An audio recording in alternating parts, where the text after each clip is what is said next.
Hi friends, welcome to Jo's kitchen. நீங்கள் இன்னும் நம்ம ஜோஸ் கிச்சன் சேனலை சப்ஸ்கிரைப் பண்ணலையா? சட்டுன்னு சப்ஸ்கிரைப் பண்ணிவிட்டு லைக் பட்டனை தட்டி விட்டுட்டு வாங்க வீடியோக்குள்ளார போகலாம். கை வலி, கால் வலி, முழங்கால் வலி, இடுப்பு வலியால் அவதிப்படுறீங்களா? காலையில் எழுந்ததுமே ரொம்ப சோர்வாக இருக்கா? மாத்திரை மருந்து எது எடுத்தாலும் 2லேருந்து 3 மணி நேரம் தான் வலி சரியான மாதிரி இருக்கா? நம்ம இன்னைக்கு பார்க்கக்கூடிய ரெமெடி என்னன்னு பார்த்தீங்கன்னா, எந்த ஒரு பக்க விளைவும் கொடுக்காம நிரந்தரமாக இந்த கை கால் முழங்கால் இடுப்பு வலிக்கு தீர்வு தரக்கூடியது தான். அது என்ன அப்படின்னு பார்க்குறதுக்கு முன்னாடி வீடியோவை ஸ்கிப் பண்ணாமல் பாருங்கள் ஃப்ரெண்ட்ஸ். இந்த ரெமெடி செய்கிறது ரொம்ப ஈஸி தான். நம்ம தாத்தா பாட்டி காலத்திலேயே இதை பயன்படுத்தியிருக்காங்க. சமையலறையில் இருக்கக்கூடிய இந்த 3 பொருட்களை வச்சு இதை ஈஸியாக செஞ்சிடலாம். கடைசி, அதாவது இந்த வீடியோவோட கடைசியில் இந்த ரெமெடியை எவ்வளவு நாள் சாப்பிடணும், எந்த அளவு சாப்பிடணும் அப்படின்னு சொல்லுவேன். ஸோ ஸ்கிப் பண்ணாமல் பாருங்கள் ஃப்ரெண்ட்ஸ். இப்போ இருக்க காலகட்டத்தில் லைட்டாக வேலை செஞ்சாலே கை கால் இடுப்பு வலிலாம் கடினமாக வர ஆரம்பிச்சிருது. ஆனால் நம்மளோட முன்னோர்கள் காலத்துலலாம் அவங்க கடினமாக வேலை செஞ்சும் கூட அந்த அளவுக்கு கை கால் மூட்டு வலி இருந்துச்சா அப்படின்னு கேட்டிங்கன்னா யோசனை பண்ணக்கூடிய விஷயம்தான். இப்போல்லாம் 30 வயசு தாண்டுச்சுனாலே கை கால் வலி வர ஆரம்பிச்சிருது. 40 வயசில் நடக்கிறதே கஷ்டமாயிருது. 50 வயசில் அடுத்தவங்களோட துணை இல்லாமல் நடக்கக்கூட முடியறதில்ல.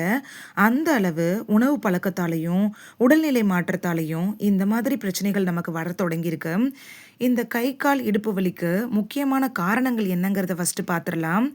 கால்சியம் உறிஞ்சுதல் அப்படிங்கிறது குறைவாக இருக்கிறதுனால தான் கை வலி, கால் வலி, எலும்பு தேய்மானம்லாம் வர ஆரம்பிக்குது.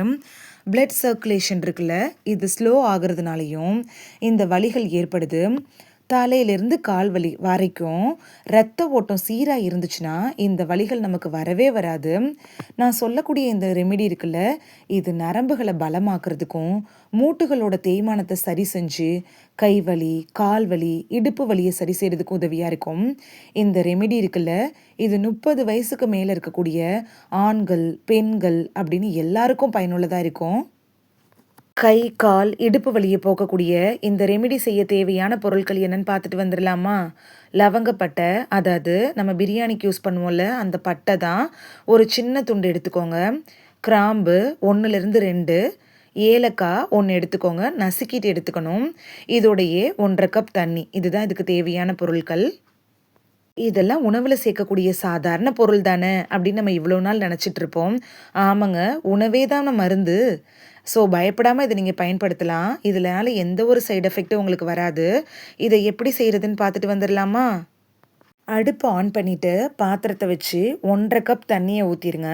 அதில் பட்டை, கிராம்பு, ஏலக்காய் எல்லாத்தையும் போட்டுட்டு அடுப்பை சிம்மில் வச்சுக்கோங்க. ஒரு 5 to 7 மினிட்ஸ் அப்படியே நல்லா கொதிக்கட்டும். கொதிச்சதுக்கப்புறம் அந்த பொருட்களில் இருக்கக்கூடிய சத்துக்கள்லாம் இறங்கும். 1½ கப் தண்ணி ஊற்றிருக்கோம்ல, அது 1 கப் வந்ததுமே அடுப்பை ஆஃப் பண்ணிடுங்க.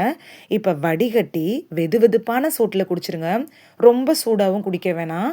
அதே டைமில் நீங்கள் ரொம்ப ஆற வச்சும் இதை குடிக்கக்கூடாது. இந்த ரெமிடிக்கு நம்ம பயன்படுத்தின லவங்கப்பட்டை, கிராம்பு, ஏலக்காய், இது 3ஓட பலன்களும் நமக்கு கட்டாயம் தெரியணும். ஏன்னு பார்த்தோன்னா, இந்த 3 பொருட்கள் எப்படி கை கால் வலியை சரி பண்ணும் அப்படின்னு நீங்கள் யோசிச்சுட்டு இருப்பீங்கல்ல, அதுக்காக தான். ஃபர்ஸ்ட் ஒன் லவங்கப்பட்டை. இந்த லவங்கப்பட்டை இருக்குல்ல, இது ஒரு வலி நிவாரணி, வீக்கத்தை குறைக்கும், பிளட் சர்க்குலேஷனை இம்ப்ரூவ் பண்ணும். அதனால கை கால் இடுப்பு வலிக்கு இது ஒரு சிறந்த பெஸ்ட்டு ஒரு உணவுப் பொருள் அப்படின்னு சொல்லலாம். செகண்ட் ஒன் என்ன யூஸ் பண்ணோம்? கிராம்பு தானே. இந்த கிராம்பு ஒரு இயற்கையான வலி நிவாரணி தான். இது நர்வ்ஸ் பெயின் இருக்குல்ல, அதை சரி செய்கிறதுக்கும், மூட்டு வலி, ஆண்களுக்கு வரக்கூடிய ஷோல்டர் பெயின்லாம் க்யூர் பண்ணுறதுக்கும் கிராம்பு பயனுள்ளதாக இருக்குது. அதனால தான் இந்த ரெமெடியில் செகண்ட் பொருளாக கிராம்பை பயன்படுத்தியிருக்கோம். தேர்ட் இன்க்ரீடியன்ட் என்ன? ஏலக்காய் தானே. இந்த ஏலக்காய் ஒரு நல்ல ஃப்ரேக்ரன்ஸ்க்காக தான் பயன்படுத்துகிறோம் அப்படின்னு நம்ம இது நாள் வரைக்கும் நினச்சிட்டு இருந்திருப்போம். ஆனால் ஏலக்காய் இருக்குல்ல, இது தசைகளை ரிலாக்ஸ் பண்ணுறதுக்கும் நச்சுக்களை வெளியேற்ற உதவுது, உடல் சோர்வை குறைக்குது, வலி நிவாரணியாகவும் இருக்குது. அதனால தான் இந்த ரெமெடிக்கு நம்ம ஏலக்காயை பயன்படுத்துகிறோம். இந்த 3 பொருட்களுக்கும் இருக்கக்கூடிய முக்கியமான குணம் என்னன்னு பார்த்தீங்கன்னா, இது ஒரு வலி நிவாரணி அப்படிங்கிறத நீங்கள் தெரிஞ்சிருப்பீங்க. இந்த 3 பொருளையும் சேர்த்து நம்ம பயன்படுத்தி இந்த ரெமெடி செய்கிறதுனால தான் நமக்கு ஈஸியாக கை கால் இடுப்பு வலிலாம் குறைய ஆரம்பிக்குது. இந்த ரெமிடியை எப்போ குடிக்கணும் அப்படிங்கிறத ஃபஸ்ட்டு பார்த்துட்டு வந்துடலாமா? காலையில் எழுந்திரிச்சதுமே வெறும் வயிற்றில் குடிக்கலாம். அப்படி இல்லைன்னா நைட்டு தூங்குறதுக்கு முன்னாடி கூட குடிக்கலாம். அதாவது காலையில் எனக்கு குடிக்க டைம் இல்லை அப்படின்னு நினைக்கிறவங்க நைட்டு தூங்குறதுக்கு முன்னாடி குடிக்கலாம். தினமும் குடிக்கணும்னு அவசியம் இல்லை. வாரத்தில் 5 நாட்கள் மட்டும் நீங்கள் இதை எடுத்துக்கிட்டிங்கன்னா போதும். 10 நாட்கள் நீங்கள் குடிச்சிட்டு வர்றப்ப உங்களுக்கு நல்ல மாற்றம் தெரியும். 21 நாட்களில் வலி முழுமையாக குணமாகும். இதை நீங்களே உணர முடியும். யாரெல்லாம் இதை குடிக்கிறதுக்கு முன்னாடி ஒரு சின்ன அட்வைஸ் டாக்டர்கிட்ட வாங்கிக்கணும், இல்லை கவனமாக இருக்கணும் அப்படின்னு பார்த்துட்டு வந்துடலாமா? நீங்கள் கர்ப்பிணி பெண்களாக இருக்கிற பட்சத்தில் நீங்கள் டாக்டர்கிட்ட அட்வைஸ் வாங்கிட்டு அதுக்கப்புறம் கை கால் வலிக்கான இந்த ரெமிடியை பயன்படுத்தலாம். கேஸ்ட்ரிக் ட்ரபிள் இருக்கிறவங்களும் இதை பயன்படுத்துறதுக்கு முன்னாடி கொஞ்சம் கவனமாக இருக்கணும்.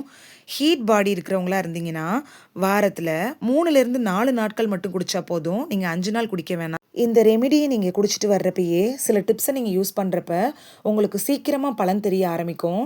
ஃபர்ஸ்ட் ஒன் என்னென்னா, வெது வெதுப்பான சுடு தண்ணி வச்சு குளிங்க. டெய்லி லைட்டாக ஒரு வாக்கிங் போங்க. 15 மினிட்ஸாவது வாக்கிங் போகிறது நல்லது.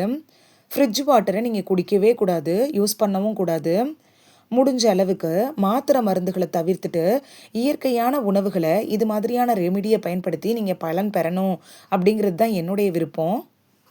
இந்த ரெமிடி யூஸ் பண்ணுறதுனால உங்களுக்கு எந்த ஒரு சைடு எஃபெக்ட்ஸும் வராது. ஏன்னா நம்ம இதில் யூஸ் பண்ணியிருக்க பொருட்கள் எல்லாமே உணவுகளில் பயன்படுத்தக்கூடிய பொருட்கள் தான், நேச்சுரல் இன்க்ரீடியன்ட்ஸ் தான். சைடு எஃபெக்ட்ஸ் அதனால் வரதுக்கான வாய்ப்புகள் இல்லை. அதே டைமில் நீங்கள் சாப்பிட்ட உடனே ரிசல்ட் தெரியணும் அப்படின்னு நினைக்காதீங்க. நம்ம நேச்சுரல் இன்க்ரீடியன்ட்ஸ் எடுத்துக்கிறப்ப அது ரிசல்ட் தெரியறதுக்கு கொஞ்சம் டைம் எடுத்துக்கும். அதுவே நீங்கள் டேப்லெட்ஸ் மூலமாக இதை சரி பண்ணிக்கணும் அப்படின்னு நினச்சிங்கன்னா உடனே ரிசல்ட் தெரியும். ஏன்னா அதில் கெமிக்கல் இன்க்ரீடியன்ட்ஸ் யூஸ் பண்ணியிருக்காங்க. But at the same time பார்த்தீங்கன்னா அதுக்கு சைடு எஃபெக்ட்ஸ் கூட சிலருக்கு வரதுக்கான வாய்ப்புகள் இருக்குது, அவங்களோட உடல்நிலை மாற்றத்தின் காரணமாக. ஃபஸ்ட் எடுத்தோடனேயே ஒரு இயற்கையான முறையை ட்ரை பண்ணி பாருங்கள். முடியாத பட்சத்தில் நீங்கள் டாக்டரை கன்சல்ட் பண்ணிவிட்டு அதுக்கப்புறம் டேப்லெட்ஸ் எடுத்துக்கலாம். இந்த வீடியோவில் ரொம்ப எளிமையான முறையில் வீட்டில் இருக்கக்கூடிய, அதுவும் நம்மளோட அஞ்சரை பெட்டியில் இருக்கக்கூடிய 3 மசாலா பொருட்களை பயன்படுத்தி ஒரு ட்ரிங்க் எப்படி செய்கிறது அப்படிங்கிறதையும், அதை நம்ம குடிக்கிறதன் மூலமாக நம்மளோட கை கால் வலிகளை எப்படி ஓட ஓட விரட்டலாம் அப்படிங்கிறத பற்றியும், அதை எந்த அளவுக்கு எடுத்துக்கணும் அப்படிங்கிறத பற்றியும், யார் யாரெல்லாம் எடுத்துக்கிறதுக்கு முன்னாடி டாக்டர்கிட்ட அட்வைஸ் வாங்கணும் அதை பற்றியும் தான் பார்த்தோம். இது உங்களுக்கு ரொம்ப யூஸ்ஃபுல்லாக இருந்திருக்கும் அப்படின்னு நம்புகிறேன். இந்த வீடியோ உங்களுக்கு பிடிச்சிருந்துச்சுன்னா லைக் பட்டனை தட்டி விடுங்க. சப்ஸ்கிரைப் பண்ணுற ஃப்ரெண்ட்ஸும் மறக்காமல் லைக் பட்டனை தட்டி விடுங்க.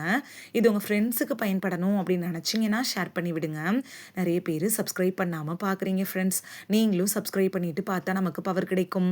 நீங்கள் சப்ஸ்கிரைப் பண்ணிவிட்டு பார்க்குறது இது மாதிரியான வீடியோக்கள் தொடர்ந்து போடுறதுக்கு எங்களை மோட்டிவேட் செய்கிற விதமாக அமையும் ஃப்ரெண்ட்ஸ்.